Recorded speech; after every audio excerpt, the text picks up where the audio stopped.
Hola, ¿qué tal? Muy buenas tardes y bienvenidas todas a un nuevo directo de Red Nacional de Infértiles. Soy Vanessa Lleó, periodista especializada en reproducción asistida, y esta tarde voy a acompañaros en este directo en el que vamos a hacer una ronda abierta de preguntas para intentar abordar la mayoría de dudas que tengáis sobre fertilidad o sobre vuestros procesos de reproducción asistida de forma general o particular. Para ello, hoy vamos a contar con la presencia del doctor Hans Arce, del Institut Marquès, a quien enseguida, en unos minutos, daremos paso. El doctor Arce es ginecólogo especialista en reproducción asistida, tiene una larga trayectoria a sus espaldas y actualmente trabaja como ginecólogo en Institut Marquès. Con él vamos a intentar dar respuestas a todas las cuestiones que ya nos habéis hecho llegar por correo electrónico y a las que, pues, sin duda podéis seguir enviando desde ahora a través de este chat. Como siempre, recordaros que este directo va a quedar grabado y publicado para que lo podáis ver en cualquier momento, pero yo os recomiendo, especialmente si tenéis dudas, que os quedéis hasta el final porque va a ser mucho más interesante y más dinámico poder, además, intervenir a través del chat en cualquier momento y seguro que es muy interesante lo que el doctor nos tenga que contar. Así que, bueno, sin más, vamos a intentar contactar con él.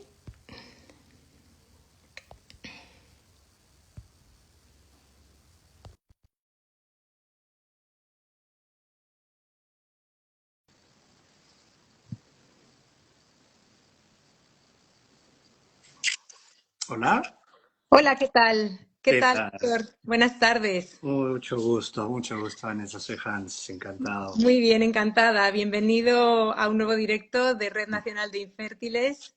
¿Qué tal estás? Muy bien, muy bien, muy bien. Cada vez más acostumbrado a mi vuelta a Barcelona y encantado de estar acá de vuelta. Estoy muy feliz, la verdad. Fenomenal. Tenemos por delante una hora muy interesante, llena de preguntas de nuestras seguidoras, que como estaba explicando, pues hoy será una ronda abierta, ¿no?, de preguntas sin tratar ningún tema en particular, así que daremos cabida a todo lo que nos quieran ir haciendo llegar. Así que si estás preparado, pues comenzamos primero. Yo tengo una larga lista de las que ya nos han llegado por correo, pero seguro que a lo largo de esta hora nos irán entrando nuevas dudas por el chat. Pues haré lo posible por responder lo que pueda. Perfecto. Pues si te parece, mira, quería empezar con una de las que tenemos aquí anotadas, que es así un poco más general, no entra tan en detalle y quizá es buena para romper el hielo. Nos preguntaban si es mejor hacer una transferencia en ciclo sustituido o en ciclo natural. Depende. Eh, Supongo que la respuesta corta sería en ciclo natural, ¿no? ¿Por qué? Cuando uno hace un ciclo natural, por definición, esta paciente está ovulando, ¿vale? El cuerpo lúteo, que es ese folículo ovulado, produce no solamente progesterona, que es muy importante para la implantación del embrión, pero produce una sustancia que se llama relaxina 2. Esta relaxina 2 lo que hace es que los vasos sanguíneos de la placenta y en invasión al endometrio sean más distensibles, sean más elásticos, ¿vale? La presencia de esta relaxina 2 reduce el riesgo de que esta paciente, si se embaraza, de que tenga una enfermedad que se llama preeclampsia. La preeclampsia en el embarazo es una enfermedad en que la presión arterial comienza a aumentar, incluso puede haber problemas de perfusión renal y puede llevar a complicaciones, bueno, trágicas, ¿no? La mayoría de los casos se pueden controlar bien, pero hemos visto que cuando la paciente ovula en el momento de la transferencia, el riesgo de preeclampsia disminuye. Y esa es la razón por la que todos estamos ahora intentando hacer ciclos naturales. Si es que hablamos de tasas de embarazo, riesgos de abortos, no hay diferencias entre el ciclo natural y el ciclo sustituido. Es solo la disminución de riesgos durante el embarazo. Ujú, está claro. Progesterona baja en 8, en 8 con algo, nos dice, el día de la transferencia. ¿Posible fallo al implantar? Mira, si es que los estudios se encuentran, si es que haces el rescate en ese mismo día, se recuperan la pérdida. ¿Vale? Ujú. Lo que sí se recomienda después, pues ese es un control, asegurarse que haya incrementado. Pero lo que hacemos generalmente es, como la mayoría de pacientes usan progesterona vaginal, pasamos a hacer una progesterona subcutánea. Y con eso, con toda seguridad, he recuperado esos 2 puntos de pérdida. Ahora, 8 con algo tampoco es algo muy, muy bajo. No es que sea una línea recta que para arriba todo bien y para abajo todo mal. no es bastante más progresivo el cambio, ¿no? Y Ujú. sobre todo cuando estamos haciendo ciclos naturales, porque el cuerpo lúteo produce progesterona también. Pero la progesterona producida por el cuerpo lúteo no se secreta de manera constante, sino de manera ondulante. Entonces Ujú. puede ser que sea 8 y que si se le hacía la prueba en una hora después tendría 15. ¿Me entiendes? Ujú. Pero bueno, respuesta corta, si recuperas, si haces el rescate con aumentando la progesterona, ella no debería haber perdido ninguna posibilidad de embarazo. Perfecto. Tenemos ya aquí alguna pregunta por la cajita que nos han ido llegando, que nos dice, ¿qué valorar entre punción y transferencia tras 2 fallos de transferencia previos? Eh, ¿Te refiere a fallos de implantación? Imagino, Vale. pero si no, que nos lo aclare como nos estará escuchando. Mira, no es una respuesta corta, ¿vale? Bueno. ¿Por qué? Porque si vemos Internet, el 80% de las mujeres tienen fallo de implantación, ¿no? Fallo de implantación recurrente. Si te fijas en las páginas web de las clínicas, el 30, 40, 50%, ¿vale? ¿De dónde viene todo esto? Viene de que por muchísimos años no teníamos una definición clara de qué es el fallo de implantación recurrente. De hecho, todavía no la tenemos, ¿vale? Ujú. Arbitrariamente la Sociedad Europea de Reproducción Asistida ha escogido un valor determinado para decidir a partir de aquí se considera, pero no es una razón clínica, ¿ok? ¿Por qué hay tantas dudas? Porque por muchísimos años todos los estudios que hacíamos de fallo de implantación eran con embriones no testados, es decir, embriones que no han pasado por PGT, por la prueba genética preimplantacional. Ujú. Entonces, y por desgracia tampoco tomaban muy en consideración la edad de la mujer en estos estudios. Entonces, comparar un embrión de una chica de 30 años que tiene pues un 60% de probabilidades de ser normal, compararlo con un embrión de una chica de 42 años que tiene pues un 20, 15% de probabilidades, no son comparables, ¿no es cierto? Claro. Entonces, eso es lo que generaba tal heterogeneidad en nuestros datos que no sabíamos qué era. Entonces, en 2021 y en 2024 se publican 2 estudios hechos únicamente con embriones testados. Entonces ahí ya nos quitamos toda esta variable enorme de si el embrión será bueno o no. Solamente embriones con PGT euploides. Lo que hicieron en este estudio fue asegurarse que la cavidad del útero esté bien, que no hayan miomas, que no hayan pólipos. Fenomenal. Después de la transferencia del primer embrión euploide, el 60% de las pacientes se embarazó, el 40% no se embarazó. A las pacientes que no se embarazaron, no les hicieron ninguna prueba extra. Les Ujú. transfirieron un segundo embrión euploide. Y una vez más, el 60% se embarazó. Una vez más, las que no se embarazaron sin pruebas, un tercer embrión, 60%.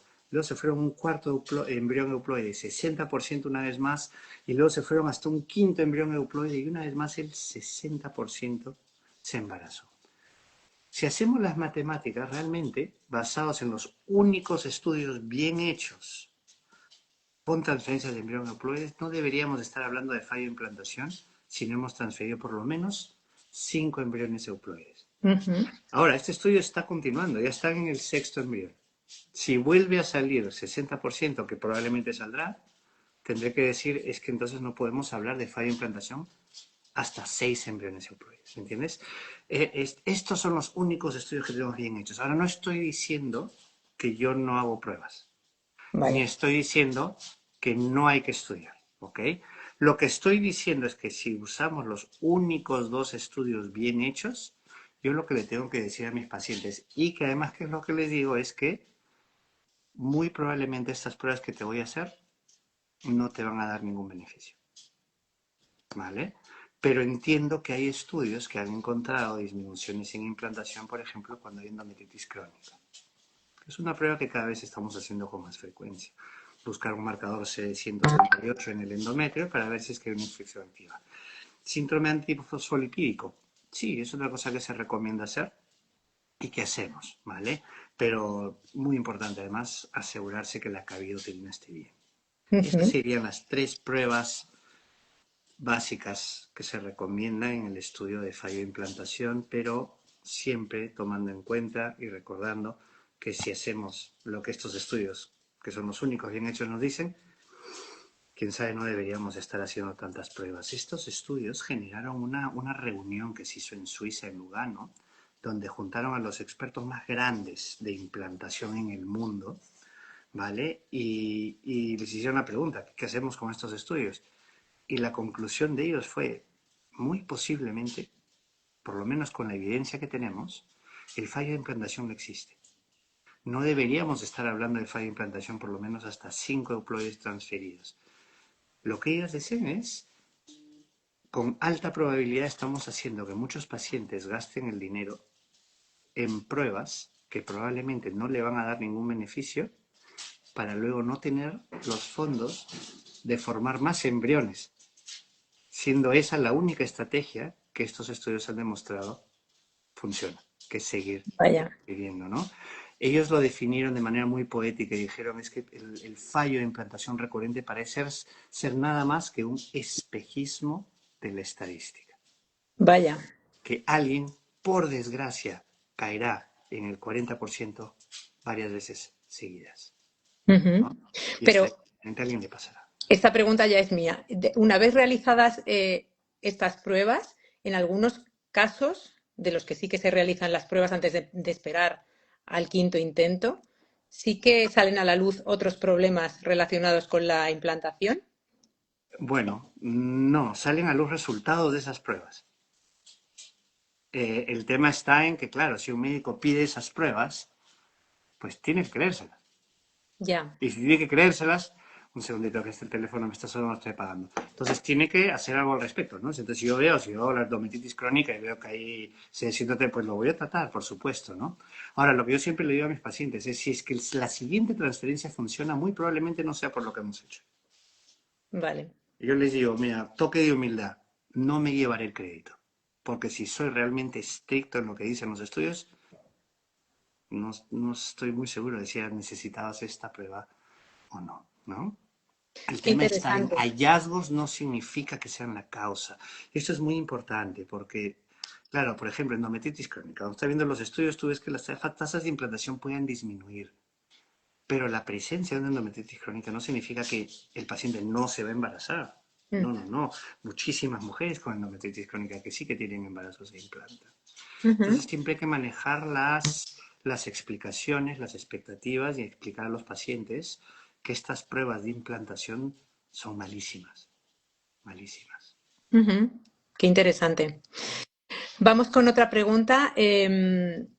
Una paciente nos dice, nos pregunta si los suplementos como ubiquinol, melatonina, mioinositol, zinc mejoran realmente la calidad de los óvulos, porque habla de dos punciones, solo dos embriones de calidad C y D, baja reserva ovárica y el esperma OK.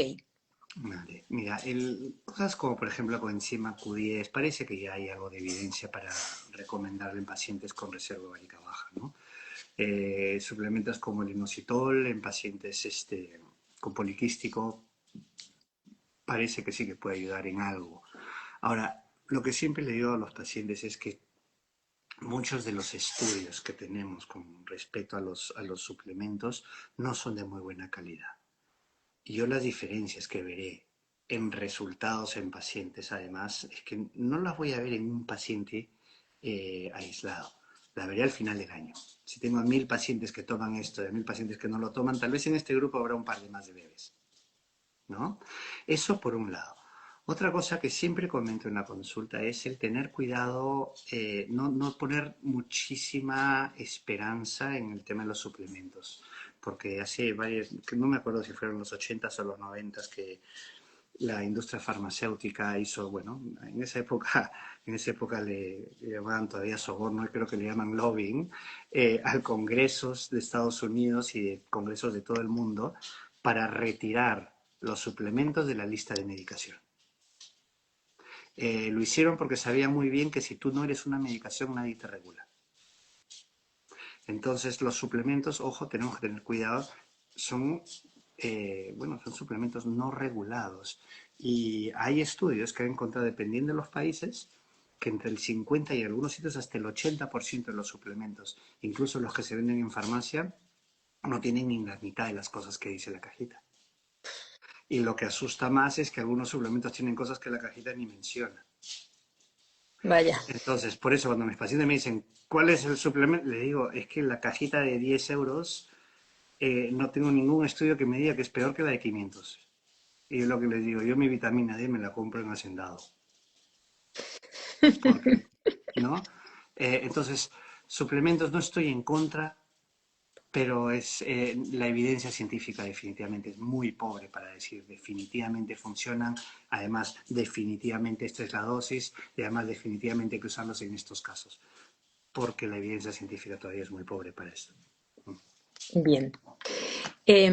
Otra seguidora nos habla de 2 transferencias fallidas con endometrio trilaminar de 8,2 milímetros, progesterona ok, dice, 2 blastocistos AA negativos. ¿Qué estudio ahora? Tengo 35 años. Un poquito la misma respuesta que la pregunta anterior, ¿no? Con 35 años tenemos que entender que el hacer el estudio del PDT no ofrece muchos beneficios, ¿ok? Cada uno de estos embriones que se ha transferido tendrá pues un 50% de probabilidad de ser genéticamente normal. O sea, si es que seguimos las estadísticas, esta chica tenía un embrión euploide transferido, ¿cierto? ¿No? 2 embriones no testados. Estamos en el primer embrión, ¿no? Si repetimos el estudio del que hablamos antes, todavía no llegaba. Pero una vez más, si es que hacemos pruebas, y que no estoy diciendo que están mal hacerlas, yo también las hago, probablemente lo que recomendaría sería el síndrome antifosfolipídico, asegurarnos que la cavidad uterina está bien y el marcador este C138 de la endometritis crónica. Sé que en España se hace mucho el tema de las trombofilias, pero es uno de los pocos países que todavía las hace. Ninguna sociedad de reproducción asistida recomienda hacerlas. De acuerdo. Otra paciente nos pregunta cuántos días tarda en eliminarse el ovitrelle. ¿Es fiable una prueba positiva después de 12 días? Después de 12 días del Ovitrel, en principio sí, ¿vale? El Ovitrel se puede demorar entre de 8 a 10 días en irse del cuerpo. De acuerdo. 4 inseminaciones, vitrificación de óvulos a los 34 años, 4 fecundados posteriormente, pero todos bloqueados a día 2 y 3, dice. 4 FIB, solo un embrión C y 3 días, no, perdón, C de 3 días, perdón un segundo porque es que estamos corrigiendo esta. Solo un embrión C de 3 días transferido y negativo, y un ciclo natural. Con 40 años es momento de abandonar tratamientos con óvulos propios, endometriosis de grado 4 y una trompa menos. Vale. Es un caso un poco largo si necesitas... Sí, no. Me acabo de coger un boli y esto para la ¿Quieres siguiente que te la lea de pregunta. nuevo? Porque me quedé. No, a ver, mira, esta chica, si ya tiene 4 fecundaciones in vitro y en las 4 fecundaciones in vitro ha logrado una transferencia de un embrión C, entonces yo nunca le digo a los pacientes deja de hacer tratamiento o tienes que hacer, porque sabes que lo que hay que decir a los pacientes es qué probabilidades de éxito tiene y que ellos decidan si esas probabilidades de éxito son suficientes para ellos seguir intentando o no, ¿vale? Yo soy muy claro. En un caso como este, que no me sé la MH, no sé cómo ha sido estimulada, no sé nada. Yo solo sé que en 4 FIRS ha tenido un embrión clase C y además de día 3. O sea que aparentemente no está formando embriones. Entonces esta chica, pues claro, se puede asumir que tendrá unas posibilidades de éxito cercanas al 5% menos, ¿no? Si es que los parámetros seminales son normales, si es que el útero es normal y no tiene problemas, claro, si pasamos un programa de donación de ovocitos, estamos en unas tasas de éxito de nacido acumulado de un 70-75%, ¿no? Ahora, yo no sé si tiene muchísimo dinero y ese 5% vale la pena seguir intentándolo, esa decisión es personal, ¿no? Hay la mayoría de decisiones, cuando yo hablo con pacientes de pasar a donación o no, tanto de semen o de ovocito o no, yo no debo dar mi opinión, porque mi opinión sobre la donación es personal. Yo puedo tener mis religiones que me permitan o no me permitan, mis traumas, qué tan importante para mí será la genética, pero esas son cosas personales, no son médicas. Entonces, lo que yo siempre hablo con pacientes es, tus posibilidades con tus ovocitos son estas, con donación de ovocitos son estas. Las dos decisiones serán las correctas y mi trabajo será hacer todo lo humanamente posible para que ese 5% funcione, sin juzgarte. Pero si me dices, yo cambiaría, si te das cuenta, todas las razones que di para cambiar no son médicas, son personales y tenemos que Está respetar. claro, Tenemos que está claro. respetar. De acuerdo. 8 transferencias de embriones, 5 de ellos euploides porque se estudiaron, dice, y todas por ovodonación, con todas las pruebas realizadas. ¿Qué puede estar fallando? 45 años. Caso tan difícil. Mira, entiendo 5 embriones euploides, 3 no testados, pero todos de donación de ovocitos. ¿No es cierto? Ujú. A ver, Sí, todas por ovodonación. este es un caso que claramente cae dentro, ¿no?, del fallo de implantación, ¿no? Y en este caso lo que hay que hacer es los estudios que hemos comentado anteriormente, ¿no? El problema está en que probablemente todos esos estudios ya se les han hecho a nuestros pacientes, ¿no? Y quién sabe, este sea uno de esos pocos casos en los que se puedan considerar otras causas de falla de implantación, y probablemente sería uno de esos pocos casos en los que quién sabe si pediría la opinión de un inmunólogo, Ujú. ¿no? El problema está en lo que dije antes, ¿no? Todas las pruebas de implantación son de muy, muy mala calidad, ¿okay? Y yo sé que hay 50.000 pruebas, el ERA, el ALICE y, todo, y la mayoría de ellas han sido pruebas que han sido tiradas al mercado sin ninguna validación, sin ningún estudio que hable de beneficios por su uso, sin nada, sencillamente, mira, es que hay bacterias, es que no deberíamos tener tantas. A ver, busquemos las bacterias, hagamos el ALICE. Pero no tenemos estudios todavía que nos digan si esta prueba es definitivamente fiable y si hacemos el tratamiento que recomienda, los resultados mejoran. No hay, ¿no? Entonces, podemos hacer un listado de 100.000 pruebas, pero eso no significa que estemos buscando cosas claramente, ¿no?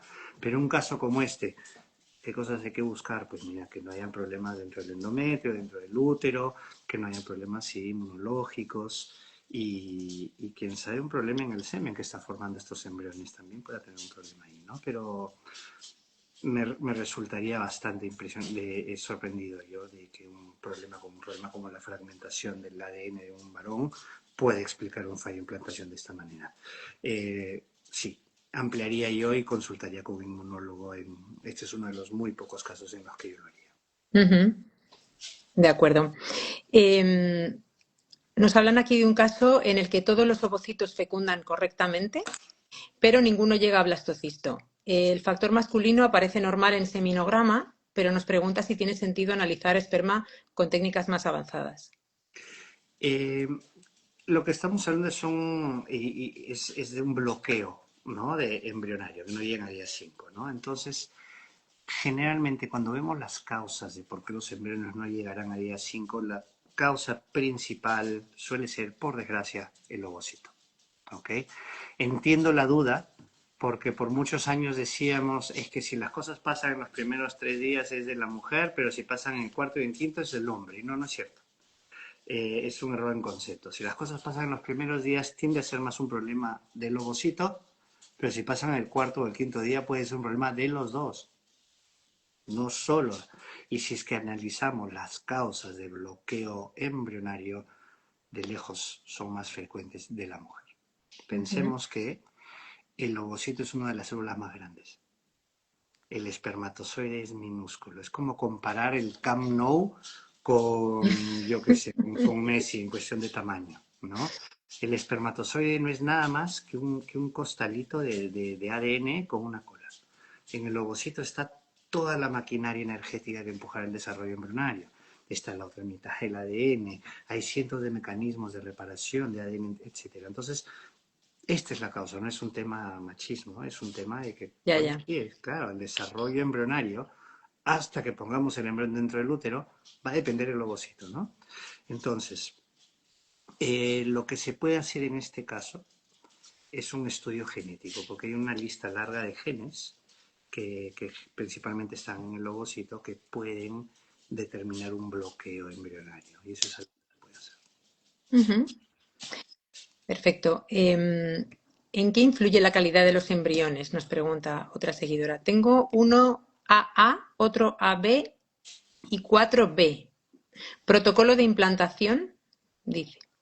Mira, el factor más importante para determinar la implantación de un embrión no es que sea genéticamente correcto o no, que sea euploide o no. Eso es el número uno. Ahora, el número dos es la calidad del embrión, ¿no? Los embriones de mayor calidad implantan más que los embriones de menor calidad, básicamente. ¿Y qué protocolo de transferencia haría yo si ella tiene reglas regulares? Sin lugar a dudas, el ciclo natural. Ciclo natural modificado. Ujú. De acuerdo. 37 años. Dos fallos de implantación con embriones euploides y un aborto a las 5 semanas de embrión euploide. Pruebas inmunológicas y trombofilias normales. La última transferencia con PRP endometrial. Antes de esto, 3 abortos por embarazo anembrionario sin analizar embriones. Todo en ciclo sustituido por SOP. Wow, pobre. pobre. El síndrome ovario poliquístico incrementa las tasas de aborto, ¿vale? Qué más existe? Bueno, otras causas de aborto son las que ya seguramente le han testado, ¿no? Las guías recomiendan, una vez más, buscar que la cavidad esté bien. Las guías recomiendan buscar el síndrome antifosfolipídico. Si es que ella tiene historia de trombosis o en la familia, entonces ahí sí las trombofilias se pueden hacer. Lo que cada vez se está proponiendo más el uso de lo que hablábamos antes, el CD138. Y las pruebas inmunológicas tendrían que ser las que hablamos, las que dije antes, del síndrome antifosfolipídico. El resto de pruebas inmunológicas están todavía con muchísima controversia, ¿vale? En el último metaanálisis que salió de hecho este año, de pacientes que tienen aborto de repetición y que no se le encuentran las causas, ¿vale? Que son por desgracia pues la mitad o el 60%, ¿no? Que son pacientes en las que se le ha buscado que la tiroides funciona bien, que no tiene antifosfolipídico, que la calidad está bien. En este metaanálisis recomendaron que cuando hacemos el DGP, las tasas de embarazo, de transferencia de nuevo embrión haploide son bastante buenas. Recordemos que la única causa de aborto de un embrión euploide, de un embrión, no es solamente los cromosomas. Cuando uno hace el DGP, lo que está buscando es los cromosomas, que tenga sus 46. Pero dentro de los cromosomas puede haber una mutación que también pueda estar asociada a abortos. Y eso no lo ve el DGP. Dentro del cromosoma puede haber problemas metabólicos que también pueden causar abortos. Eso no lo ve el DGP. Es por eso que cuando vemos las tasas de aborto de pacientes, incluso con DGP, las tasas de aborto en DGP están entre el 5 y el 8%, ¿no? Entonces, lo que las guías recomendarían en este caso es, si el estudio del aborto a repetición ha sido completado, pues es intentar de nuevo con otro embrión haploide. Ujú. Otra paciente nos habla de que se va a hacer una transferencia próximamente. Nos dice que iba a hacerla en ciclo natural, pero que los 2 últimos ciclos se le ha adelantado la regla 2 días. ¿Se podría hacer en ciclo natural o tendría que ser sustituido? No, se puede igualmente hacer en ciclo natural, sin ningún Ujú. problema. Se puede hacer en ciclo natural en una chica que tenga ovarios poliquísticos sin reglas. O sea, se puede. Por supuesto que se puede. Ujú. Vale. Si existen anticuerpos antiespermatozoides en el semen con FIB, ¿eso no importa? No, de hecho ya casi ni lo buscamos. O sea, los anticuerpos antiespermatozoides, ¿cuándo importan? A nivel de la fertilidad natural, ¿vale? Porque muchas veces estos anticuerpos lo que hacen es que los espermatozoides se peguen. Entonces ya no nadan bien. Entonces, ¿cuándo tienen importancia? Cuando son positivos en varones con motilidad pobre del espermatozoide.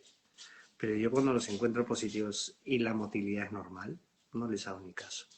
Y la presencia de estos anticuerpos no indica que sea ICSI o fecundación in vitro habitual normal, no cambia el approach. De acuerdo.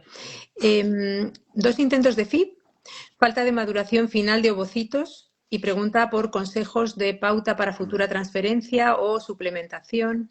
Para mejorar la madurez ovocitaria. Ujú. Esa es una pregunta difícil, porque no hay mucho. Algunos estudios han encontrado mejoras marginales en la tasa de maduración ovocitaria cuando se usan anticonceptivos en el ciclo previo o la imprimación estrogénica, cualquiera de ellos. ¿Qué más han encontrado los estudios? Han encontrado estudios que en algunas pacientes, cuando uno supera, la mayoría de ovocitos superan la marca de los 15 a 16 milímetros de tamaño folicular, puedan mejorar marginalmente las tasas de maduración. ¿Qué más han encontrado los estudios? Algunos estudios han encontrado que el uso del doble trigger pueda mejorar un poco las tasas de maduración.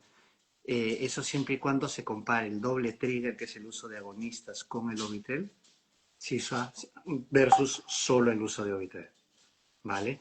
El uso de agonistas versus el doble trigger tampoco ha demostrado muchas diferencias, ¿ok? ¿Qué más? Algunos estudios, y estos ya son más pequeños y muchos retrospectivos, es el uso de prolongar el tiempo entre el trigger y la punción ovárica. Habitualmente se usan 36 horas. En algunos estudios se han encontrado marginales mejoras en la maduración cuando cuando hacemos la punción a las 37 horas, por ejemplo. Ahora, fuera de eso, mucho más no hay. Mucho más no hay, por desgracia. Ujú. Nos llega una pregunta, doctor, sobre algo de lo que estaba hablando hace un momento, porque dice, la única causa de aborto haciendo DGP se quedó ahí y no indicó la causa. Disculpad si no lo entendí, gracias. Creo ¿Perdona? que hay una pregunta en relación a algo de lo que estábamos hablando Uh-huh. antes sobre el DGP. Entonces dice, la única causa de aborto haciendo DGP, pregunta, se quedó ahí y no indicó la causa. Disculpad si no lo entendí, gracias. No sé si recuerda lo que estaba diciendo, si no. No, a ver, creo que lo que estamos hablando, que cuando uno hace, entonces hay que diferenciar. El problema es que el error es nuestro porque usamos una prueba que se llama diagnóstico genético preimplantacional, cuando lo que no estamos analizando no son los genes, sino son los cromosomas, ¿no? Entonces, rápidamente, para entender la diferencia, los cromosomas, si comparamos nuestro código genético con una biblioteca, los cromosomas son las estanterías de los libros, ¿vale? Y todos los seres humanos tendremos que tener 46 estanterías. Realmente tendremos 23 pares, ¿no? 23 estanterías que me dio mi madre y 23 que me dio mi padre. Eso es los cromosomas. Y es lo que buscamos cuando hacemos un cariotipo, ¿ok? Entonces, cuando hacemos el DGP, lo que estamos buscando es exactamente lo mismo. ¿Cuántos cromosomas tiene este embrión, que tendría que también tener 46? Ahora, siguiendo la comparativa con la biblioteca, si es que hay un libro dentro de alguna de esas estanterías que tiene una palabra mal escrita, eso es una mutación genética. Eso no lo ve el DGP. Y hay mutaciones genéticas que puedan estar asociadas también a abortos, a pesar de que este embrión tenga sus 46 cromosomas. Hay causas metabólicas por las que pueda tener un aborto un embrión. Eso tampoco lo ve el DGP. Esta probablemente es la razón por la cual el 5 a 8%, hasta 10% en unos estudios de los embarazos con embriones con DGP igual acabarán en un aborto. Vale. Otra pregunta. ¿Hay evidencia de que usando hormona de crecimiento durante la estimulación esto mejore la maduración de los óvulos? A estas alturas, el problema que tenemos con la hormona de crecimiento es que hay una gran heterogeneidad de estudios. ¿A qué me refiero? Hay estudios que dicen que no encontraron y que usaron pues 1 miligramo al día durante la estimulación. Otros estudios que usaban 3 miligramos al día durante la estimulación. Otros estudios que comenzaban a dosis de 2 miligramos por día, comenzando 2 semanas antes de la estimulación y durante la estimulación. Y algunos estudios incluso son hasta 3 meses. Entonces, y estos estudios son pequeños porque la hormona de crecimiento es carísima. Mm. ¿Ok? Entonces, cuando han hecho lo que hacemos los metaanálisis, cuando tenemos estudios pequeños, lo que intentamos es un metaanálisis. ¿Y eso qué es? Es juntar todos los estudios hechos en un solo tema para así tenemos un tamaño muestral más grande. El problema está en que cuando hacen los metaanálisis en el estudio, en la valoración de la hormona de crecimiento, están juntando estudios que están hechos de manera muy distinta. Entonces, la conclusión de estos estudios es que parece mejorar las tasas de embarazo, ¿vale? La tasa del nacido vivo en ciclos de pacientes, sobre todo con reserva ovárica baja. Ahora, y algunos también en tasas de maduración. El tema está en que al ser tan heterogéneo y de varios estudios pequeños, es difícil decir que definitivamente que ayuda. Y el problema está es que es carísima.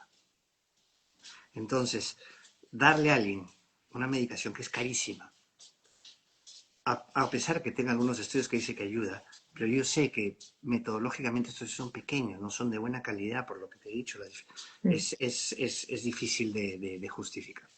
Ujú. Está claro.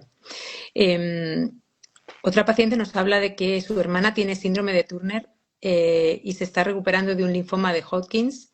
Está con inmunoterapia y pregunta cuándo podría iniciar tratamiento de FIV, si tendría que suspender la inmunoterapia. Depende cuál esté utilizando. En algunas que sí se puede utilizar y en otras que no.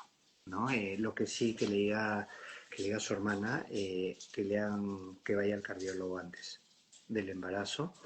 En el Turner unos problemas de coartación de la aorta y que puedan tener una coartación, pero que puedan ser aneurismas aórticos y que durante el embarazo estos aneurismas aórticos puedan generar complicaciones que pueden generar hasta la muerte. Entonces, una chica que vaya a hacer tratamiento de reproducción asistida con Turner, de todas maneras vaya a un cardiólogo antes. ¿Vale? Ujú. De acuerdo. Em, Otra paciente nos dice, tengo 39 años, operada hace 3 años de un quiste de la silla de Racker, 9 años de casa, dice, estoy en el proceso, a ver si lo entiendo bien, estoy en el proceso 5 o quinto del coito programado, aún no me llega el periodo por sí solo, ¿algún consejo para mí? Es que no, creo que no, El no sé si coito está muy bien dirigido. explicado. A ver, creo que la pregunta es cuántos intentos de coito dirigido debo Ujú, hacer, ¿no? Ahora, el coito dirigido es algo que ayuda solamente en pacientes que no ovulan, ¿ok? Pacientes que tienen reglas regulares, el coito dirigido la verdad es que no les ayuda, no les aporta ningún beneficio, ¿ok? Ahora, asumo que esta chica lo que tiene es un problema de ovulación, entonces le están induciendo la ovulación con el coito dirigido. En estos casos, generalmente las guías hablan de unos 6 ciclos. Y si en ujú. 6 ciclos no se ha embarazado, generalmente ya la recomendación es pasar a fecundación in vitro. Vale, está claro. Otra pregunta, ¿qué daño pueden causar los abortos en el útero para que antes implantara sin problema y ahora tengo fallos de implantación sin hacerle grados en ningún aborto y biopsia endometrial normal? Mm. Esa es una pregunta que nos hacemos mucho, porque no lo sabemos la respuesta. ¿No? Los problemas que puede generar un aborto muchas veces vienen por el degrado, ¿no? Que pueden generar adherencias y esto. Lo único que se puede buscar en una paciente que ha tenido abortos y que no tiene implantación es lo que hablábamos antes del CD138. Pero, claro, también hay que tomar en cuenta que cuando alguien ha tenido abortos de manera espontánea, digamos, eh, no sabemos cuántos embriones han llegado a ese útero, ¿no? Si es que ya se ha tenido 3 abortos en 12 meses, quién sabe, han sido 12 embriones que han entrado, entonces 3 implantaron y 9 no. Y el TMS ahora está haciendo fecundación in vitro, han puesto uno, no implanta, bueno, ha sido un embrión. Mientras que cuando se ha intentado naturalmente han sido pues 12 embriones, 3 de los cuales se implantaron por el que se ha abortado. Entonces, es difícil de decir eh, que alguien se embarace y además sobre todo si alguien se ha embarazado de manera rápida, ¿no? Si decidí intentar y me embaracé. Eso no dice nada de que sea más fértil o implante mejor. Es sencillamente que yo puedo tirar un dado y sacar 6 a la primera, o puedo tirar un dado y necesitar 6 tiros para sacar 6, ¿me entiendes? Y entonces es algo que yo siempre comento, o sea, que te hayas embarazado rápido no significa que tú implantas más o que seas más fértil. Es un juego de números. A alguien le tocará la primera. Entonces, que no nos quede esa impresión de que, claro, me embaracé rápido, yo voy a implantar a la primera. No, no, no, los estudios nunca no han encontrado que eso sea cierto. Es un juego de números. Ujú. ¿No? Em, Tengo baja reserva, eh, pero en 7 días de estimulación he reaccionado muy bien, aun con estimulación leve. Eso es una buena señal. Tuve pocos óvulos, pero ya de tamaño grande. A ver, mira, hay pacientes que con reservas bajas responden mejor que otras. Hay pacientes, pero usualmente las más jóvenes van a responder mucho mejor que las pacientes en los 41, 42, ¿no? El problema está aquí, que un solo ciclo de estimulación no debe hacernos creer que de esa manera es como nos vamos a responder siempre, ¿vale? Siempre hablo del tamaño muestral. Cuando eran las elecciones en Estados Unidos, la gente no salió a la calle a preguntarle a 6 personas por quién vas a votar y pensar que ese va a ser el presidente, ¿no? No, preguntaron a medio millón de personas y aún así se equivocaron. Cuando hacemos fecundación in vitro, estamos hablando de 10 folículos. Nuestro tamaño muestral es de 10. Entonces, con 10 folículos, es un poco arrogante de mi parte tomar conclusiones de los miles de folículos que le queda a esta paciente en el ovario. Cada ciclo realmente puede tener una respuesta diferente, ¿no?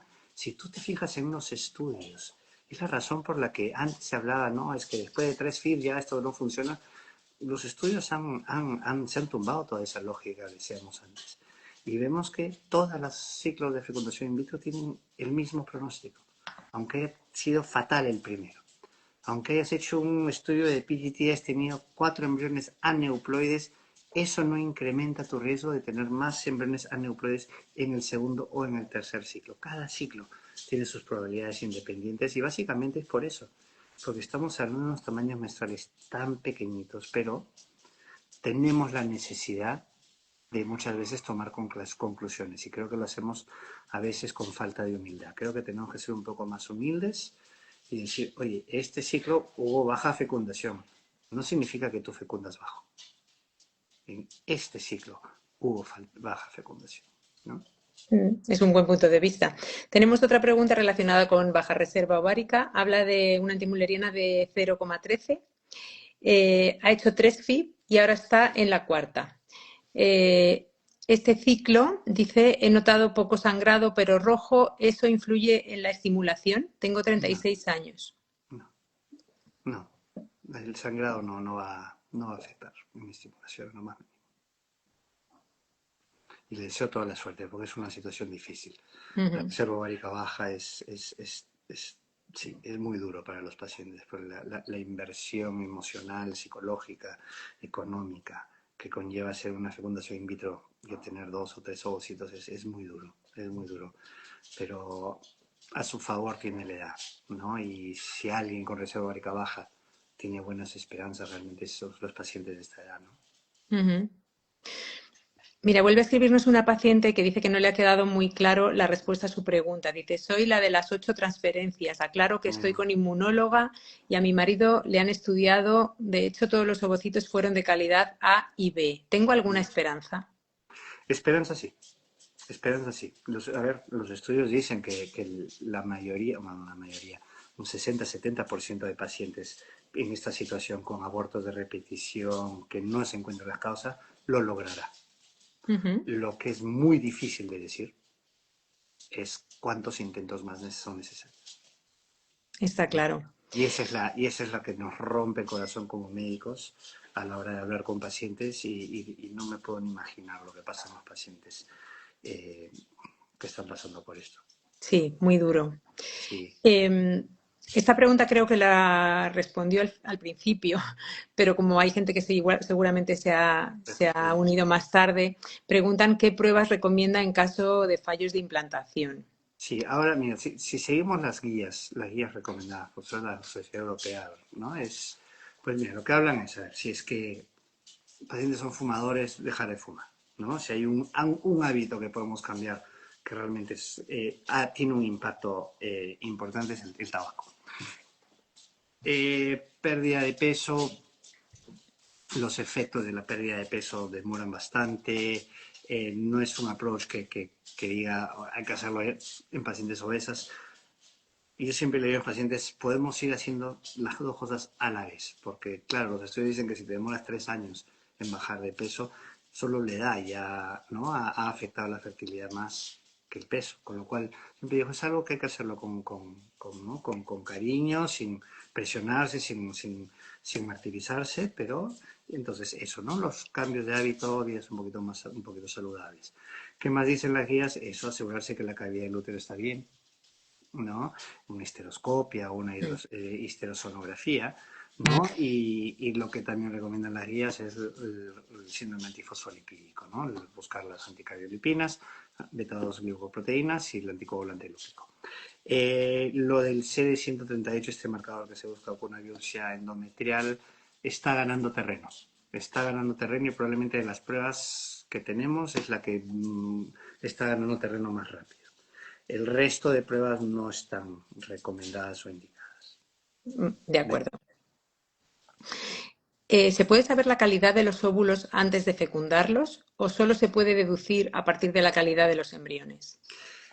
La calidad de los ovocitos, hay ciertos ovocitos que puedan tener algunos rasgos muy, digamos, groseros, que nos puedan decir si este ovocito tiene mala pinta, ¿no? Un espacio perivesicular grande, estos puntos negros del endoplástico. Entonces, pero son la minoría. La mayoría de ovocitos, dar una opinión de qué tan bueno el ovocito es muy, muy, muy, muy difícil, de hecho, con muy poca fiabilidad. Hay herramientas que se han inventando, que se están mejorando de la inteligencia artificial, en que nos puede dar una mejor idea, pero a estas alturas son herramientas muy poco fiables. Utilizamos una medida que se llama el área bajo la curva, de la curva ROC, para determinar si una prueba es muy buena o muy mala. Cuando la prueba está en 45 grados, así en diagonal, esta prueba es tan buena como tirar una moneda al aire, ¿vale? Y eso es el 0,5. La prueba ideal está para acá arriba y eso es un área de 1. Las que tenemos ahora mismo en inteligencia artificial están en un 0,62, o sea, marginalmente mejores que tirar una moneda, ¿no? Pero estoy segurísimo que llegarán a mejorarlo esto, claro que sí. Ujú. Pero no está, a estas alturas todavía no están. De acuerdo. 43 años, antimuleriana de 1,9 y en ese año de búsqueda he tenido 2 embarazos que han acabado en abortos espontáneos. ¿Me recomienda ir a FIB o seguir intentando de manera natural? Qué difícil pregunta. Qué difícil pregunta. Mira, el tema está que a los 43 años con esa antimuleriana, una FIB, las posibilidades de éxito no son muy altas, estamos en un 10-15%, ¿no? Lo que sí que le puede dar la FIB es que si logra formar un embrión euploide, su riesgo de aborto va a ser menor. Entonces, cuando ves los estudios y por muchos años y muchos lugares no utilizan el DGP, el PDT, ¿no? La prueba genética de embriones, porque los estudios realmente no han encontrado grandes mejoras en las tasas de nacido vivo entre hacer una fecundación in vitro con PGD versus que el paciente sigue intentando vía natural, ¿no? La diferencia está en cuántos abortos tendrá que pasar este paciente. Y yo sé que los abortos son durísimos, ¿no? Entonces, este caso es difícil porque tanto la fecundación in vitro no le está ofreciendo tasas muy altas de éxito, porque a los 43, aunque SMH es alta, estamos hablando igualmente de un 15%, quizá de 20% de tasas de éxito. Y es caro, está claro, ¿no? Pero claro, la otra forma, yo no sé si se va a embarazar del embrión ovoide o no y cuántos embriones, cuántos abortos va a tener que pasar para, para lograr el embarazo. Si hay alguna edad tal vez en que, y algún caso en el que yo tal vez me animaría más a una fecundación in vitro sería este. Porque a los 43 años de los embriones blastocistos, estos embriones de día 5 que formemos, probablemente entre un 15%, como mucho 20%, será genéticamente normal. El 80-90% será anormal. Ujú. Entonces, si hay una paciente en la que me animaría tal vez a sí hacerlo, es una paciente de estas características, pero que además tiene una MH que está muy bien, Mm, que obtendremos ovocitos, formaremos embriones. sí, El, el beneficio en pacientes de 43 que tienen además una reserva ovárica baja de la fecundación in vitro es marginal. sí, pero este caso quizás sí que es En más este caso, pues favorable. sería el que más me animaría, ¿no? Bien, nos caben un par de preguntas más quizá. O bueno, igual alguna más, vamos a intentarlo. ¿Hasta qué punto influye el descanso en la estimulación y en la punción? Mm, Me gusta esa pregunta. Y nada, y aprovecho tu pregunta para hacer un poco de, de educación social, no sé cómo llamarlo, sin sonar arrogante. Hay muchas cosas que se recomiendan cuando hablamos de fertilidad, ¿no? Y hay una conducta de la sociedad que es un poco machista, ¿no? En el que todo va a la mujer, al hombre nadie le dice nada, ¿no? Y muchas de estas cosas no están basadas en evidencia científica, ¿no? Por ejemplo, el reposo. Muchas chicas reciben la recomendación de hacer reposo el día de la transferencia embrionaria, ¿no? Yo siempre bromeo con mis pacientes. ¿Alguna vez habéis conocido a alguien que haga reposo 5 días después de tener relaciones? Nadie, ¿cierto? El embrión que acabamos de poner tiene 5 días, ¿no? Y de hecho los estudios que se han hecho han encontrado que las mujeres que hacen reposo el día de la transferencia se embarazan menos. Vaya. Y sin embargo, esa es la primera recomendación que reciben todas las mujeres, ¿no? Entonces, yo siempre recomiendo a mis pacientes que se rodeen de la gente que quieren, porque esto puede ser una trayectoria muy dura, la del tratamiento de fertilidad, pero que los escojan bien, que escojan a la gente que les quiere, que estén dispuestos a darles apoyo, no consejo. Y eso es algo que repito mucho, porque la gente no sabe la diferencia y termina dando consejo sobre cosas de las que no tienen idea. Y terminamos con mitos como, por ejemplo, que todo el mundo se cree que el estrés causa infertilidad cuando es mentira, ¿no? Y sin embargo, es una de las mentiras más crueles de la sociedad, porque lo primero que le dicen, relájate, vas a ver cómo te embarazas. ¿Qué Mm, mensaje recibe esta pobre señora? Esta es mi culpa, mi la incapacidad culpa. de trabajarme, ¿no? Y sin embargo, si te fijas, no encontrarás una sola guía de reproducción asistida del mundo que diga, doctores, hagan screening de estrés, porque es la causa del aborto, de la infertilidad, ¿me entiendes? Y no existe, nunca hacemos esto. ¿Por qué? Porque no causa infertilidad. Entonces, el reposo, lo mismo. No hay necesidad de hacer reposo durante ni la estimulación, ni el día de la transferencia embrionaria. Si algún día, tal vez el día de la punción ovárica, pues claro, meter una aguja en los ovarios y esto duele, ¿no? Pero fuera de eso, vida normal. Ujú. De acuerdo. Otra pregunta. Tasa de blasto de un 30%, de 15 ovocitos, 4 blastos a día 6, con Fertilchip. ¿Puede ser mala calidad ovocitaria? ¿Qué podemos hacer para mejorarla? Antes hemos hablado de la posibilidad de mejorar la calidad de los óvulos. Mm. No sé si hacer un pequeño recordatorio aquí Sí, aprovechando este el, caso. el tema de Sexual Fertile Chip, muchas de las cosas que estamos utilizando, lo que llamamos los add-ons en reproducción asistida, la verdad es que tienen una eficacia bajísima, por no decir ninguna, ¿no? El Fertile Chip es uno de ellos.